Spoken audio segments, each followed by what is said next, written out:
Hello and welcome to The Price of Music, the show that looks at the money behind the music industry with me, Steve Lamack, and Music Allies Head of Insight, Stuart Dredge. How have you been since we last spoke? Have you been busy? It's been, too busy to the extent that the other day I suddenly realised that I bought tickets to see the Bees who've reformed right for a little bit.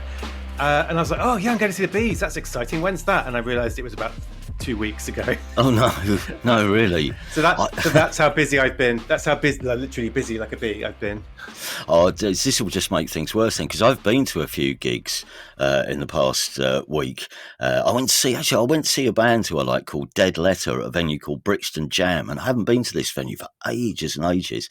And I don't know if this is actually true, because I couldn't find any evidence online to back this up. But somebody told me at the gig last week that Brixton Jam is owned or part owned by the band Alabama 3, who invested they used some of the royalties from, Woke Up This Morning, their song Woke Up This Morning, which ended up being in the title sequence of The Sopranos. Well, the royalty money from that, they were telling me, that's what they invested in the venue. And I just hope this story is true, because it's a great little place. So I haven't been there for ages. But if anyone knows whether that's actual fact, do get in touch.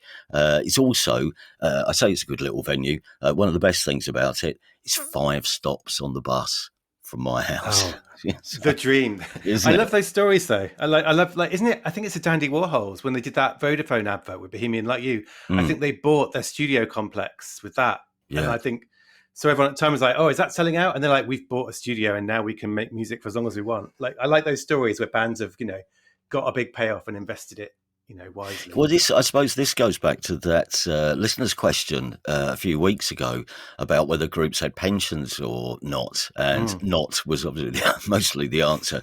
But they sort of have, if they've got a living, breathing venue, I guess, which is hopefully doing all right. Actually, we're going to start with a live music story, which narrowly missed our deadline last week. So we're going to do it this week. But you may have already seen some stories about this in the press, as logistical problems delay the opening of Britain's newest and biggest arena venue, Co-op Live, the new 23,500 capacity venue in Manchester, which will now open. When is it they're now predicting they're going to open? This week now, which I think was earlier than some predictions.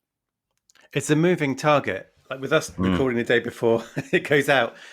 Yeah, so it was going to be opened by Peter Kay, wasn't it? I think, a couple of shows. And they were put off and postponed. And now they're happening later this month.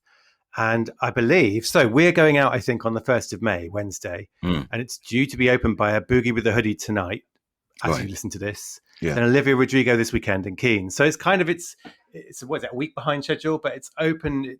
They're saying it's opening. They're saying it's going to be full gigs. And apparently it was all to do with the emergency communication systems that were being tested and the kind of concerns of whether they're working properly.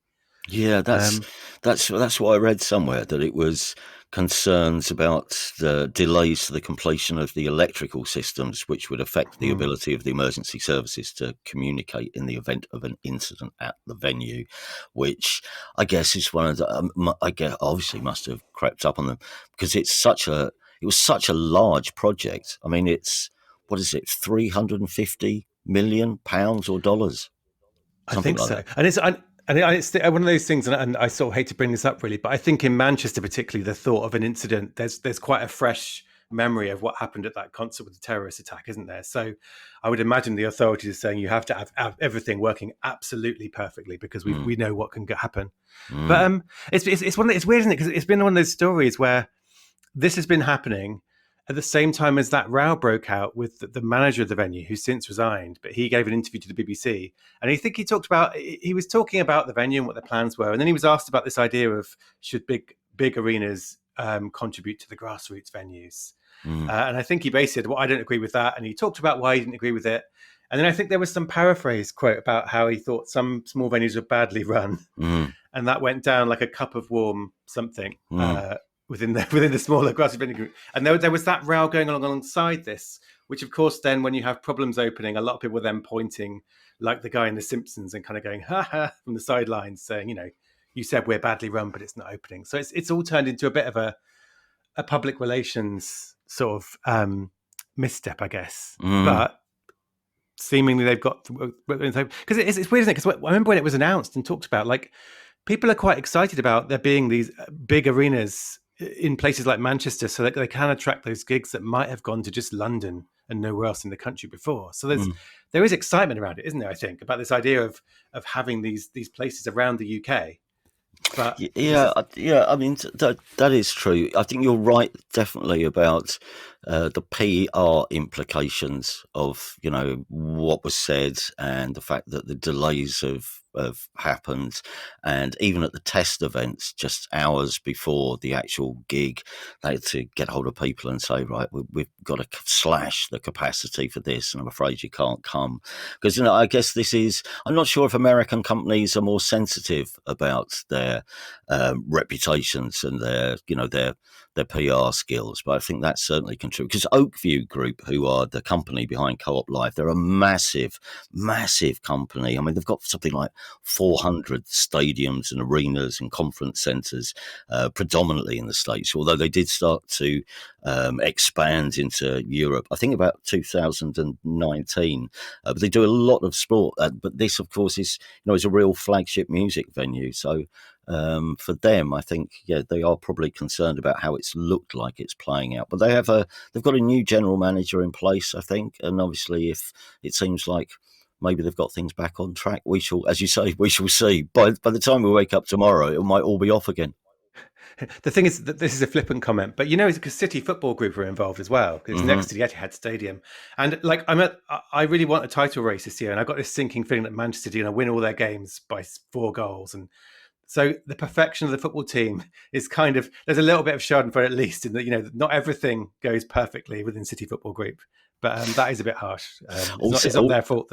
I'll tell you the other thing which we should mention. I don't know if you saw, there were some tweets that some of the audience were posting at that test event a couple of weeks ago, and they'd taken pictures of the drinks menu, if you will. Do you know how much it is? £8.95 for a pint of Guinness. £8.95 for your Guinness.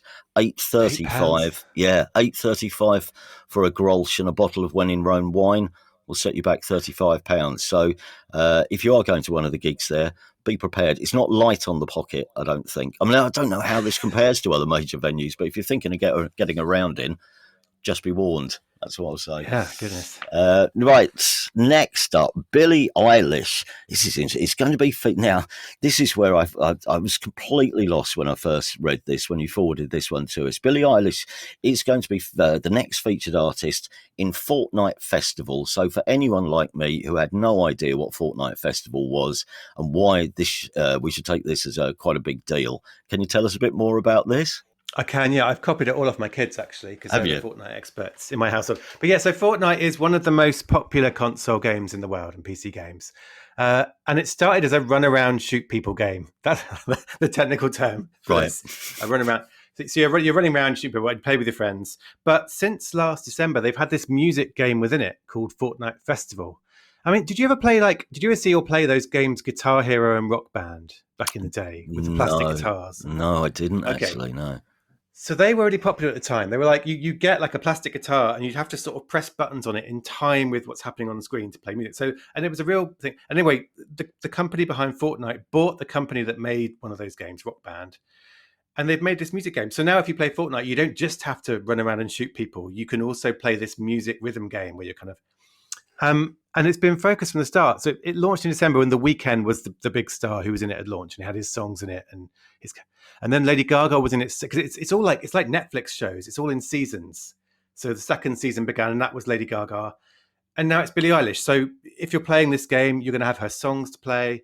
You'll be able to unlock a special Billie Eilish outfit for your character. You'll be able to buy others in the in-game store, and I guess it's there's quite a lot of excitement. Like if you hear anyone in the music industry sort of banging on about how exciting the metaverse is, they're probably talking about Fortnite and similar games and virtual worlds where you can do stuff with music, you can play music, you can have artists do concerts if you want to, but you can also sell stuff. And in this case, it's selling virtual merch. So selling outfits, selling virtual items that are based on big artists.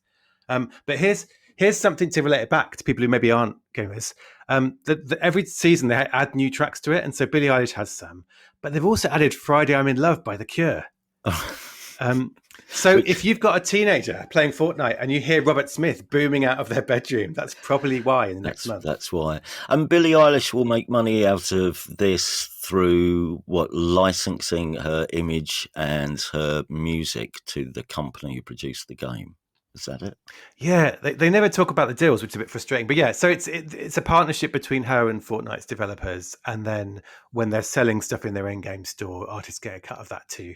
So it's a mixture of what I don't know is I don't know how to extend it. Like it's a big promotional opportunity, so we're not going to pay you, but you're going to get this big promotion. Versus actually you're going to get paid for. But I think there were payments for the music that's being played and heard, and also for these virtual items that are being sold. So it's quite an exciting new revenue stream for an artist of that scale. Like Fortnite is so big that it tends to be these superstar artists who do this stuff with it. Right. Okay. Yeah. And Billie Eilish, coincidentally, also announced a massive world tour this week. How many going everywhere doing what? How many dates is it? I think so I saw the number 81, but I don't know if that was Right. might have been producer Guy saying that. Maybe he's counted them up. But it's North America, Europe, the UK, and Australia. So it's a big world tour for the new album, Hit Me Hard and Soft. And yeah, the thing that interested me was like that. We talked recently about her vinyl release and how she's trying to be sustainable with her vinyl. Make sure, that's kind of extending into the tour. So she's got this working with this US charity called Reverb, who she's actually worked with on quite a few previous tours in the past. And they're this organization that works with the music industry and other people on kind of climate emergency related projects. So for this tour, there'll be a donation to Reverb added to the price of tickets, and they're going to put that to work in conservation projects. There's going to be an eco village in the concourse, so fans will be able to go out and find out about sort of sustainability, and they're going to have other non-profit, which seems to be the way things are going. Like I think Olivia Rodrigo is doing this too. I think she has charities and kind of non-profit organizations that she likes. They're kind of there. They have stands, and fans can go and kind of meet them. And that seems to be, like, artists seem to be saying, hang on a minute, our fans are coming to this place. We could actually get the causes we like to be there. Yeah. So that's kind of cool. Yeah. And I think there's also a challenge. I think some kind of campaign like encouraging fans to eat a plant-based meal a day for 30 days. And that's going to be promoted at the venue. So, and they're going to be serving plant-based food. I'm not sure if it's exclusively or just there will be plant-based food. But yeah, so a bunch of things. Just try and pick up on the different ways that you can make a concert more sustainable. She's doing quite a lot of them, and she's kind of sticking her head above the parapet and saying, I think this is important, and I'm going to try and figure out how to make my tour as green as possible. So yeah, it's good. I mean, it's interesting what artists can do when they get to a certain level, isn't it? Because then you have the money and the power as well, because you can dictate to the people who are putting on the shows, well, that your terms and what you would like to do, which sort of contrasts with. Did you see that article in The Guardian last week about the cost of touring crisis? It was a really good piece. If you didn't see it, go and have a look at it, because it's making the point that touring it's now becoming just too expensive for some artists, and we've mentioned this in previous podcasts, but especially at grassroots stage and mid-level venues. Bands are just really struggling to make touring work financially for them, because obviously the prices of everything is going up. So if you're the band, and it's the band who essentially has to pay for everything involved in the tour, you have to cover the van hires and petrol, you have to pay your crew, possibly somewhere to stay if you're on a long tour, and all these things. The prices of all these things have just rocketed, while the fees that a lot of artists are being offered have remained pretty stagnant over the past few years. And it actually quotes one manager in the piece as saying, particularly for support bands, the fees for support bands haven't gone up in the past 10 years. That's the reality. Crumbs. And I wish I was more of an economist to understand how they should have gone up if they kept in line with inflation and things. But it's pretty shocking, isn't it? Because like a lot of the bands mentioned, they're not like a lot of the bands mentioned in the piece, they're ones who they're getting radio play, aren't they? They're what I would think of as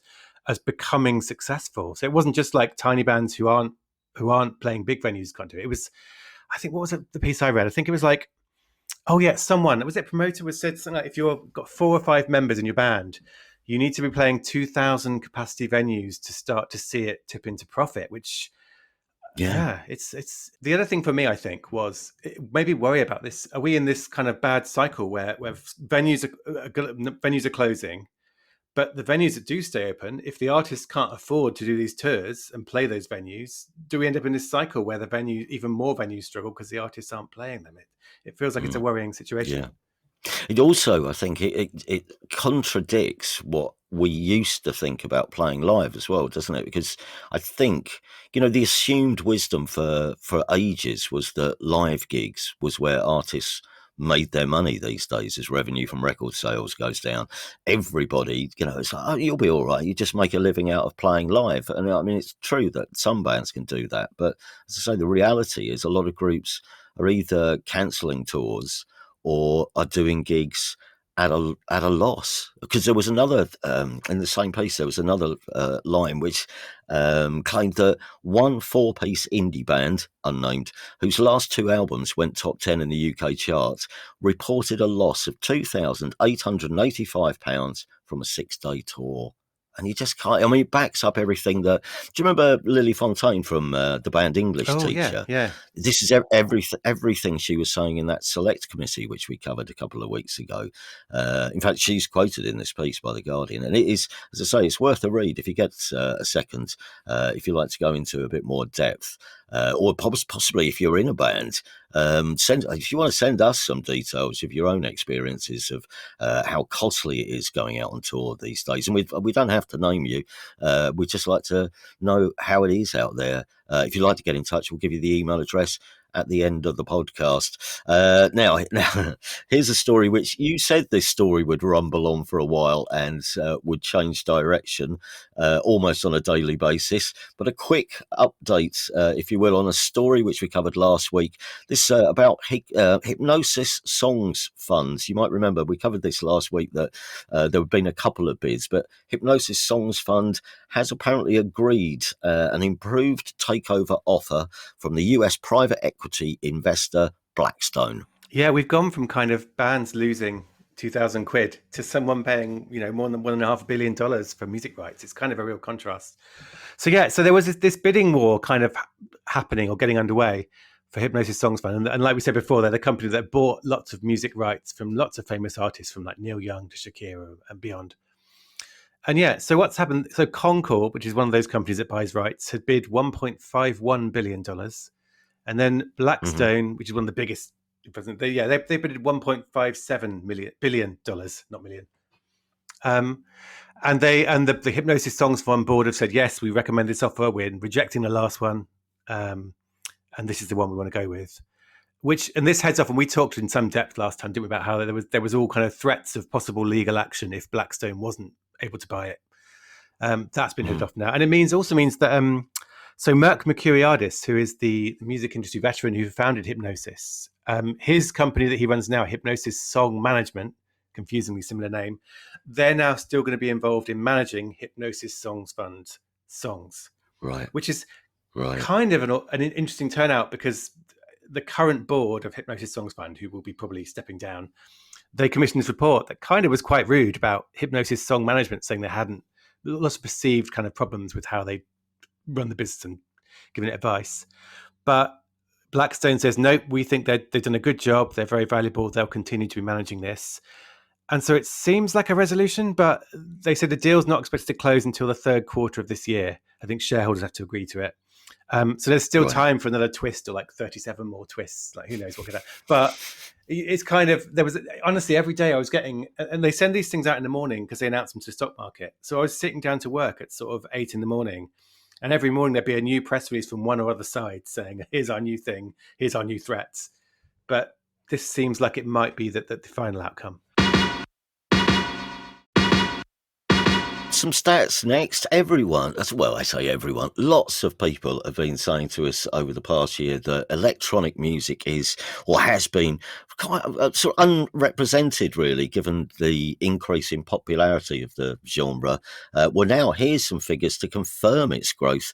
The global electronic music industry grew by nearly 20% last year. I don't know how you measure it, but you've got this. I have, yeah. You've got the details on this. Yeah, well, so every year there's a conference around this time, and it's called IMS Ibiza, and it happens in Ibiza. And it brings the electronic music industry together to kind of talk about the business and possibly go out for a dance or two at night, I suspect.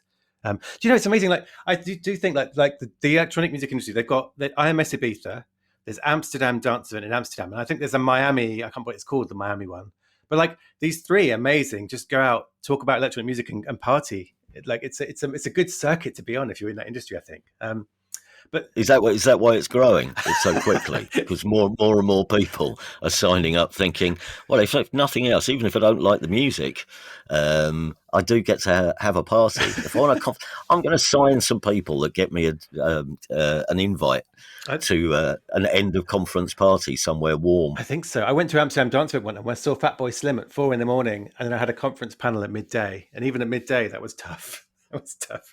Yeah, But sorry, bet, yeah. it's a hard life being. But so every year this conference in Ibiza happens, and they have a report that sizes up the market and kind of it's become this kind of annual event really. And so last year it reckons electronic music was worth $11.8 billion, so up nearly 20%. It's not just like the music; it's ticket sales for festivals and clubs, it's DJ earnings, it's also music hardware and software. So what you use to make electronic music, as well as the kind of the listening end and spending. So festivals and clubs are about half the total. I think the software and hardware is about a quarter of the total. And this report's kind of interesting. Like if you're part of that scene, or even if you're not, the report like digs into like some of the little trends people are seeing.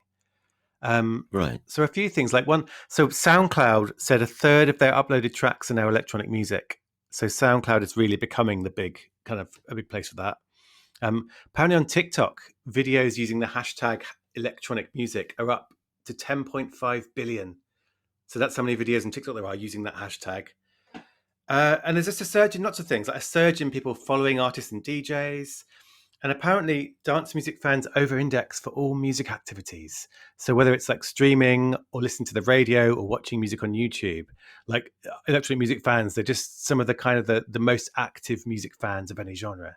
So lots of positives. Yeah, that's one of the interesting things. I spoke to a promoter who specialises in electronic music a little while ago, actually at an event put on by the Night Czar in London, and so there were loads of people from around the hospitality industry. But this chap, and he'd been obviously involved with electronic music for a very long time. One of the things he was saying is just how many cult figures there are out there, and he's sometimes on recommendations, or agents have got in touch with him and said, try this, put this artist on. And it was like, I had no idea. I'd never heard their name before. And the tickets went like this because that community, even though possibly it's not as visual, to the rest of the music industry. People don't know it because it's not so in your face or being talked about. But there's a massive community of people who are really into the music and know lots about it. And there are lots of artists who don't have huge profiles, but are incredibly popular. It's true. And actually, I've been to a couple of these conferences, and what they're quite good at is they get these veterans of the scene industry to do these talks where it's kind of someone interviewing about their career. And I mean, they've got some brilliant stories, obviously, but you realize how entrepreneurial it is. A lot of I saw Matt Black from Ninja Tune once, and he's a brilliant talker anyway. He weaves a wonderful tale, but it just the entrepreneurship in terms of getting electronic music labels off the ground, operating independently, finding partnerships. It's a really fascinating scene. And like you say, it's maybe doesn't get its credit in the mainstream media. Obviously there's a whole world of dance music. Yeah, so it's really, this report's been quite good, I think, because it does shine that light on this. The other thing actually I picked out, there's a thing on genres, and I'm always fascinated by what genres are how they're kind of ebbing and flowing in the dance world. Yeah. So apparently the big growing genre is Afro House at the moment. Okay. Which started as I had to look this up. I know when I hear it, but I'm reading, but it's a subgenre of house music that started in South Africa and adding in kind of local instruments and elements, but has been kind of exploding. But it's now the 23rd most searched for genre, which puts it alongside like EDM and drill and trance and jungle. So that's the other thing, is you're sort of seeing, as well as the industry growing, you're seeing new genres springing up in different parts of the world. And then because of how streaming works, because there is a global DJ circuit, you're seeing things blow up and then kind of go global. So that's kind of exciting too, I think. Yeah. Back with a Price of Music regular next. It's this week's Spotify story. Again, this only just missed last week's news episode, but Spotify has announced record annual profits, revenue turnover. What was it? The turnover something in the region of $1 billion for the first time. I think that's right, isn't it? Yeah, well, it's one of those ones. It's a cascade of numbers. Is it right? Might be. Okay, so I could do numbers. So there's a lot of big figures. That's what we there can tell are. you. So There's a lot of big numbers. This is quarterly financial results, and the revenues were 3.64 billion euros. So about 3. Okay, that's the So revenue. that's 3.1 billion quid. That's up 20% year on year. So that's going well. They have 615 million listeners, and they've got 239 million subscribers, and those are both up healthily. But yeah, the big news was, so it was a gross profit of €1 billion. But the big news is Spotify recorded an operating profit of 168 million euros and a net profit of 197 million, which all these different definitions of profit. But essentially, Spotify was profitable in the first quarter. And that's one of the big criticisms of the company, is always like, well, it loses loads of money. But this quarter, and it's always awkward because like it's done this before for like 1 quarter or 2 quarters. But yeah, Spotify did turn a profit, and it sort of talked about why that was. I mean, it was partly because it's laid off a bunch of people and cut costs, and that helps your profit line. But it's also getting more advertising revenues from podcasts, for which we were also thankful. If we get, not that we've spent any money advertising this. I think we hardly have been. I always do say, like for Musical.ly, we would say, well, we're more profitable than Spotify, and now we're not, because suddenly they're in. But also more labels and artist teams are using Spotify's marketing tools, the paid ones. And that, again, like all these things are money it earns. It doesn't then have to pay out in royalties. So they help its bottom line. They help it be more profitable. Right. Because to explain how that works then. So when you say they don't have to pay it out in royalties, why is that? Oh, yeah. So, I mean, every person who pays for subscription, Spotify then pays out whatever it is, 63% of that in royalties. But then on top of that, they've got some other things they charge for. So as an artist or band, you can pay to have your music advertised on Spotify. There are certain ways of advertising music or making it pop up and say new album out. And so when a label pays for that, that's just money to Spotify. They don't have to then share 60% of it back to labels, if that makes sense. Right. So and podcast advertising too, that comes in, that's a different part of the business. So the things basically they're becoming more profitable because some of the ways they make money that they don't have to then give out 63% of it to the music industry are increasing. So it's not it's not a nefarious thing. It's more just they have other ways of making money, and those are doing quite well. Did you notice, is this right as well? Within a day almost, is it right that Daniel Ek sold another bunch of shares? Yeah. Because the share price went up, and so he's actually cashed in a lot of his shares, or another big, again, it's a big number. I can't remember exactly how much, but he flogged a lot of his shares in the company. Yeah, was a company founder. He sort of had shares when they went public, and yeah, every so often, because he's doing some other things. So he's involved, and this is quite a kind of a, people aren't so keen on this in the music world. He's chairman of a defense tech startup. He's also got a health startup called Nico, I think it's called Nico, which is working on healthcare tech. So he's got these other things he's doing, and I suspect when he cashes out in Spotify shares, that's because he can then invest that money in other ventures. People get kind of cross about this and say, well, he's making loads of money from Spotify and we're not. And it's one of those things, I think, when you found a company and it goes public, you end up with all these shares, and every so often you sell them off, and Apple do it and Google, but whenever it happens, they have to report it. They have to kind of financially disclose it. And it does then add another layer of people in the music industry who are cross about Spotify, go, well, look how much money he's making and we're struggling. And so it becomes a discussion topic. But it's but in terms of the business, they're profitable, which is one thing that's always been questioned. And they say that everything's growing well and subscribers are growing well, and the message is always, and this means we'll pay out more money to the music industry. So that's always, they always make sure they talk about that, because otherwise you sound like a Wall Street kind of colossus who doesn't care about them. But they always make sure they get that in, of saying this, as the business grows, more of that money is going out to music. Yeah. Staying online, this time in America. Well, this is interesting, actually, following on from our interview with a couple of rising stars of the TikTok community in this country. Legislation has been passed in the US, which now, sit down, ready for this, which could see TikTok banned across the Mm. country. Is that Yeah, right? yeah. There's some parents in Congress who are like, right, I've had enough. No, this is a long simmering thing. So I mean, TikTok's parent company is a Chinese firm called ByteDance, and in the US, there's kind of a lot of tension at the moment around Chinese technology companies and how much influence do they have in the US. And there's a lot of there's a lot of debate and discussion about everything from companies who make the bits that go in telephone masts to TikTok. And so this bill, which has been approved by the US Senate and the House of Representatives and signed by President Biden, so it's now law. It gives ByteDance a year to either sell TikTok or have it banned in the US. And the ban would happen by just making Apple and Google remove it from their stores. And it's a weird story because this has been kicking around for a little while, but then suddenly 2 weeks ago, this bill got fast tracked, and the way they fast tracked it, where they've got it signed quickly, was they attached it to a completely different bill that was about aid for Ukraine and Israel. Which, I mean, maybe American listeners know more about how this works, but I was like, hang on, can you just smoosh to? I think it's all to do with foreign investment, foreign, like international, like there is a kind of a similar territory there, but it made me think, wow, you can just do that. I want to get this done quickly, so I added something everyone wants to do right away. Um, so the situation, again, this is one that's moving very quickly, but TikTok has said it's going to fight tooth and claw to stop it. It's going to mount a legal challenge. It's been encouraging its users to kind of call their local politicians and complain. It's been publishing reports about how much it benefits the US economy and small businesses and creators. So it's fighting back.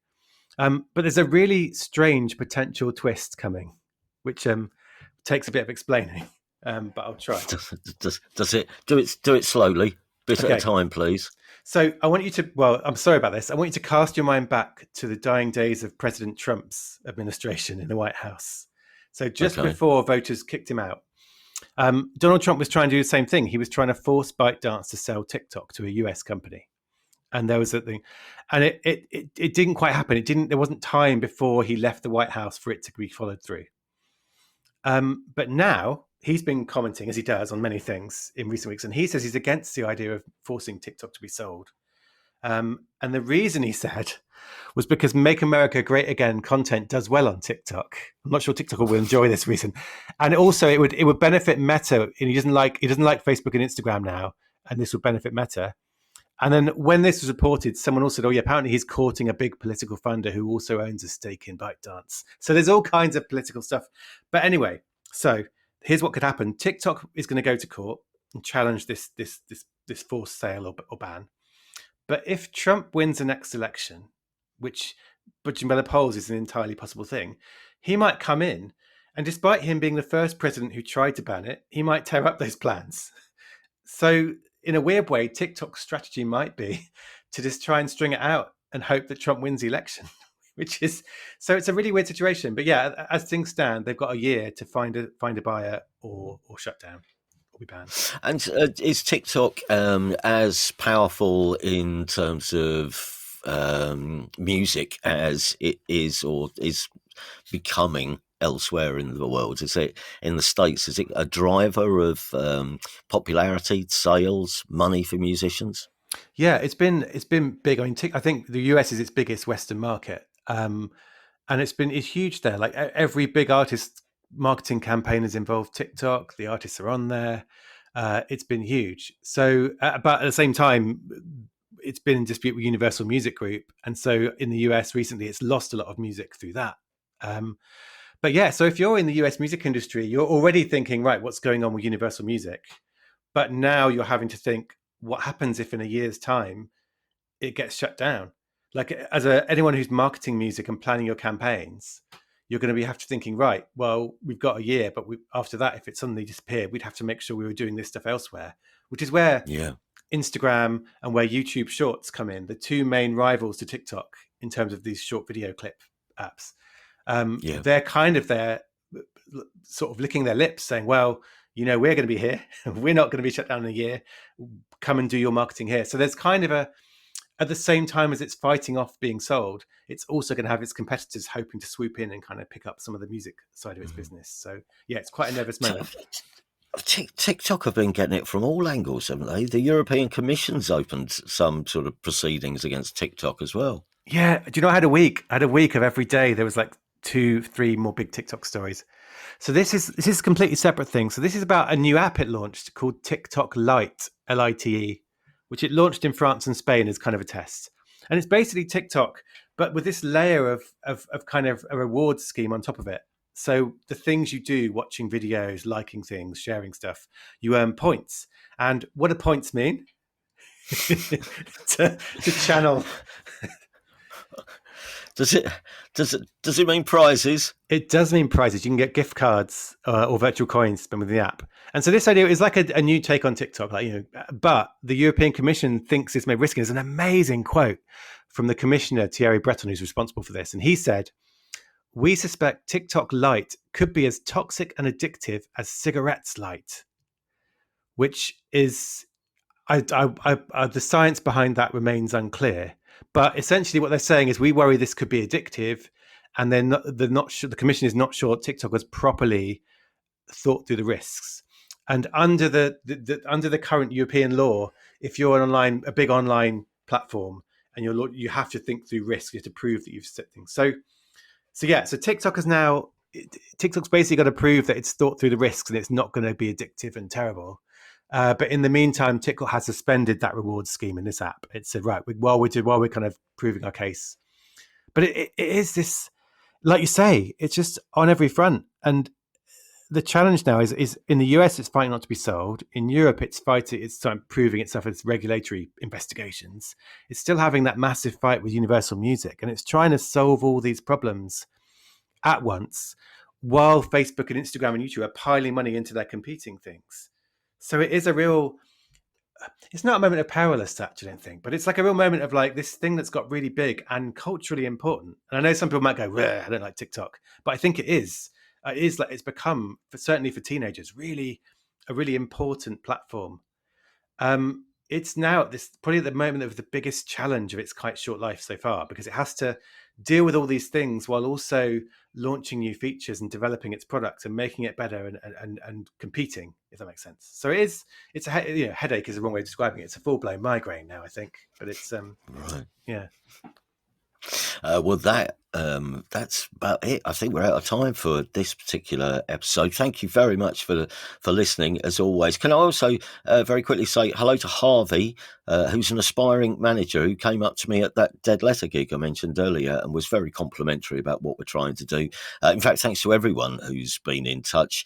You can help us spread the word by giving us a review or a rating, or just by telling your mates. We would really appreciate it. And of course, if you have a question you'd like answered on the show, you can email us at this address, thepriceofmusicpodcast@gmail.com.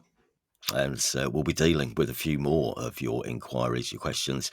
We'll do that in the next episode. Will be a listeners' questions special. But for now, though, take care, everybody. Cheerio.